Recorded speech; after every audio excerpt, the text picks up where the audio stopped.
Hey, what is up guys? Epic Pokemon TCG here, and I'm feeling much better today, so I decided I would go ahead and cover the last deck that I have from the Italy Nationals tournament. And I actually haven't covered the Vespiquen deck in about a week or so, so I figured I'll go ahead and take a look at another one, since this list is a lot different from the one that I covered previously that featured Yveltal in it. So we're going to go ahead and hop right into this, and this deck took 6th place at the Italy Nationals tournament. I'm pretty sure I already said that, but if not, oh well. I'm still not all here, so hopefully I can get through this pretty well. And so Vespiquen is going to be your main attacker of the deck. Of course, there are others in this deck that you can attack with, but for the most part, Vespiquen is going to be the one sometimes doing a lot of damage. So it has an attack called Intelligence Gathering. It does 10 damage, and then you may draw until you have 6 cards in your hand. But that's really not the one you're going to be doing too often. Really, you're going to be wanting to do the Bee Revenge attack, which does 20 plus damage and then 10 more for each Pokemon in your discard pile. Now if you take a look here, we have 24 Pokemon in our deck, and we have a lot of cards that we can discard. One of those being Unknown, which has Farewell Letter. Once during your turn before you attack, if this Pokemon is on your bench, you may discard this Pokemon and all cards attached to it, and then draw a card. So pretty much you're pretty much gaining like 2 things out of this, which is going to be an extra card and then just fuel to do more damage with Bee Revenge. And then, of course, we run the 4 copies of Shaman because you won't need all 4 Shaman in the matchup. So pretty much you can just kind of battle compressor away probably 2 Shaman or so and just kind of get them in there. And if you don't necessarily need Yveltals for these matchups, then you can just kind of discard these 2. We run 5 Yveltal in here, but we run 3 of the Oblivion Wing one, and then we run 1 Fright Knight and 2 EX Pokemon. Yeah, 2 EX. And so we're going to go ahead and take a look at Yveltal here first with Oblivion Wing. And Darkness Blade is an option, but it's probably not going to be an attack you're going to want to be doing most of the time. Mostly it's in here for Oblivion Wing. Attach a Dark Energy card from your discard pile to one of your bench Pokemon. And now, like I said before, this card has multiple purposes, one of which it's very good against Night March. It's very, very good against Night March, even with Fighting Fury Belt, because there is ways to get rid of it. We do run Starling Megaphone. And I thought we had a 0-second here, but I'm wrong. My bad. But yeah, you can Starling Megaphone, and they won't always have a Fighting Fury Belt on their Night Marchers. So this is a pretty good way just to, trade prizes with them and kind of force them to have a DCE. And yes, there are versions of it that run Mew now, but still, Yveltal is a pretty good card for multiple reasons. Just that energy acceleration, being able to soften up Pokemon, and then just having that little advantage over Night March is pretty sweet. The next one we're going to take a look at is going to be the Yveltal with Fright Knight. As long as this Pokemon is your active Pokemon, each Pokemon tool card in play has no effect. So you're going to be shutting off cards like Fighting Fury Belt, Muscle Band, Floatstone, Spirit Links, and just etc. So really good there. And also it has an attack called Pitch Black Spirit, which does 60 damage, and then this attack does 60 damage to one of your opponent's bench EX, excuse me. And so if you're able to pull this attack off a couple times, you're going to be greatly softening up those big EX Pokemon, and you have the possibility of being able to 2-shot a Shaman, and so that's just pretty sweet there. This is definitely a very good Yveltal card. Like, I really underrated this one, and then I got hands-on with it, and it's just a really, really, really sweet card.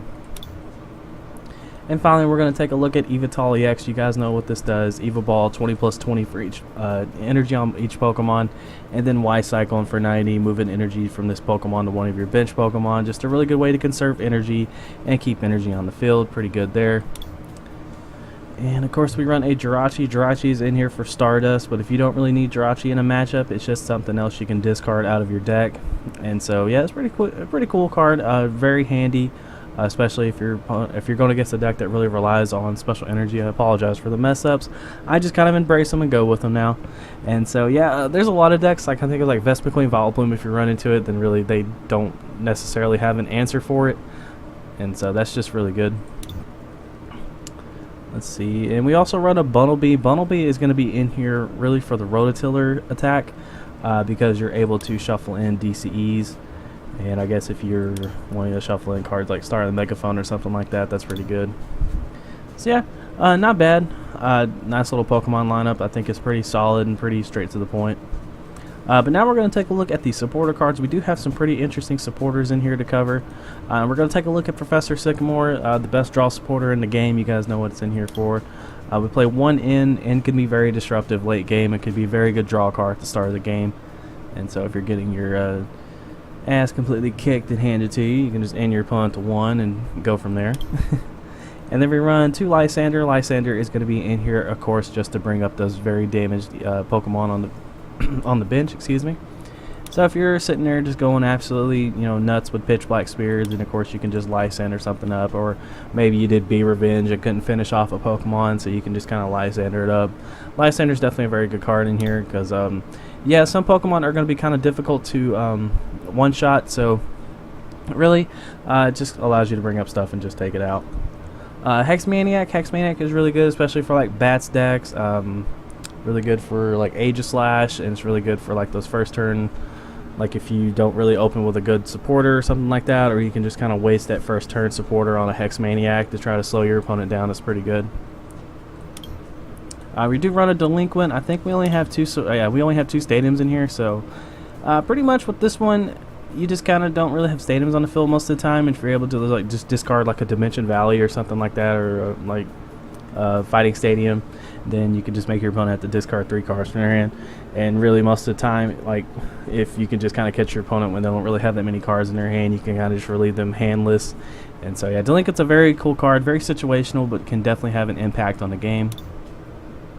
And then we're going to take a look at AZ. Really, AZ is just in here to pick up stuff because that's what it does. That's what AZ is good for. It's good for being the homie, getting your stuff out of harm's way, like this little fart, because that's been a problem for me. But anyway, we run 1 Teammates. Teammates is a very good card in these type of decks, especially Pokemon that really rely on this double colorless energy.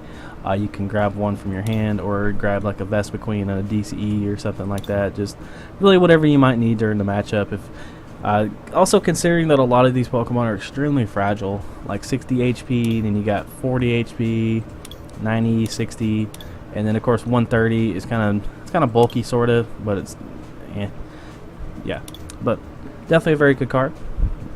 And then we're going to round out the supporters with 4 VS Seeker. So yeah, pretty interesting supporter line, but just to have a lot of really good situations, these supporters can kind of come into play. We're also going to take a look at Battle Compressor. This is going to be the way for you to get those supporters into the discard pile, and the main priority is going to be getting those Pokemon into the discard pile, so that way you can do a ton of damage with Be Revenge, or just getting those cards out of your deck that you might not need during a matchup. Battle Compressor has so many uses. It's such a fantastic trainer card, and definitely just works wonders in this deck. Revitalizer is in here, so you can kind of put a Vespiquen line back in your hand, or maybe like a couple Combi or something like that. If you open like an extra Battle Compressor and a Revitalizer, you can just discard a couple Combi, Revitalizer on them back. That'd probably be a stupid play, but it's definitely an option. We kind of went over Starry Megaphone. Starry Megaphone is a fantastic card, and a card that can actually get you knockouts, excuse me. If you're able to damage the living crap out of something with Fighting Fury Belt and just get rid of it, then you can knock it out. I definitely, like, it's insane. Like, I mentioned that so much because I see it so much. Like, I just see those instances where you're able to take a prize just by discarding a Fighting Fury Belt or making it not have any ability. Ultra Ball, kind of like Battle Compressor, this is a good way to get Pokemon in the discard pile and just really grab those stuff that you might need out of your deck, like Jirachi or like Vespiquen or the Evital's or just whatever. And Floatstone's in here. Floatstone could be very good, especially on Bunnelby, or just something that might have some hefty retreat cost, or something you don't want to commit an energy to. We can run a Parallel City. This is actually pretty good. Just kind of limiting your opponent's limiting your opponent's bench is just very good. Also, you can kind of throw it your way, so that way you can kind of like switch it around, and then you can just get rid of Shaman. That's something that I usually do when I play this card, is I'll just discard my own Shamans off the field, so that way not only with this deck are you going to be increasing the Be Revenge damage, but you're just kind of getting those liabilities off the bench. Force of Giant Plants can make it to where you can have a turn 1 Vespiquen and just get that right out of the way. And plus these 2 cards come in as counter stadiums, and then you of course have the Delinquent, so you don't really have to worry about stadiums with this deck. And then to round out the trainers, we're going to take a look at Muscle Band just to increase the damage. Really what that's in here for. And then of course we have the 4 DCE and the 4 Dark Energy. This is a very interesting deck, a very cool deck. It's got a lot going on, but still looks pretty consistent and pretty solid. But if you guys enjoyed the video, make sure to like it, and I'm really sorry that I took this long to post an Italy Nationals deck. I just had like so many pop up, and I just kind of forgot about this one, but I remember this was an extremely sweet list. I wanted to keep it for last. But if you guys enjoyed the video, make sure to like it, subscribe for some more content. We are 3 away from 400, and I'm pretty excited about that. So you guys definitely want to show some support and get me to that big 400. I would really appreciate it. But you're all amazing. Take care. I love you. And this is Epic Pokemon TCG signing out. Take care, guys.